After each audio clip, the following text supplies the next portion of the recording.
Hi and welcome back to the channel. If you're new here, I'm Jess, interior designer and 3D artist of Redone. If you're not familiar with what I do here, I redo spaces using 3D software and I create beautiful interiors like this one, or that one, or this one. In today's video, I'm going to be using Midjourney as a tool for interior design. So definitely watch till the end of the video to see the final result. So what exactly is Midjourney? There are tons of videos out there that go into detail about what it is and how it works, but I'm going to be explaining it to you in real layman's terms because that's how I understand it. Midjourney is an AI program that generates images using text prompts. You can be as specific or as vague as you want, but bear in mind if you are vague with your prompts, you may not necessarily get the image that you're looking for. But it could surprise you on the image it generates, which is the wonderful thing about Midjourney. You can put in like a type of style, a feeling, an artist of reference, a couple of nouns, and it'll basically take those text prompts and generate an image for you.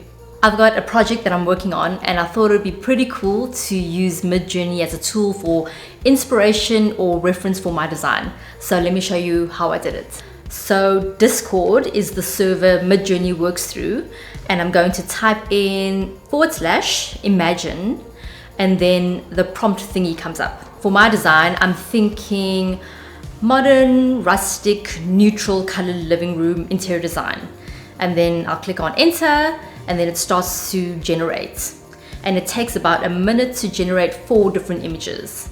I really like how the top right hand corner image is looking, but would like to see a different version of it. So I clicked on V2, which will generate another 4 versions of that specific image. So these are the 4 images generated from that initial V2 image. And I'm quite liking how the bottom right and top left hand images are looking. So I'm going to click on U4 and U1 to upscale those images so that I can download them. And these are the 2 images that I'll be using as my inspiration for my living room design.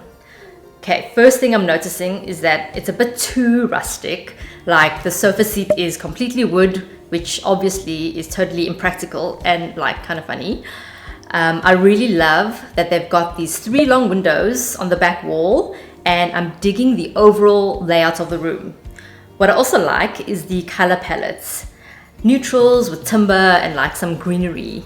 What I found quite unexpected was the moodiness of the room. I love that it created a room with dark walls and I'm so here for it. So the key takeaways from these images that I'll be using in my design are layouts, moodiness, and color palettes. These are the images that I started with.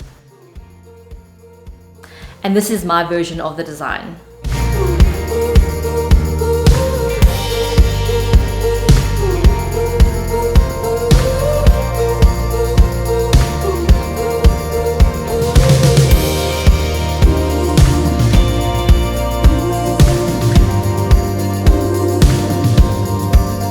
As always, leave me a comment down below. Let me know what you think of Midjourney. Have you ever heard of it? Would you ever use it? And I know that the image it generated for me was a little bit like rudimentary and not like a refined design, but the program is still pretty new, so it'll be interesting to see what it comes up with in the next couple of years. If you like this video, please give this video a like and subscribe to my channel, and I'll see you in the next video.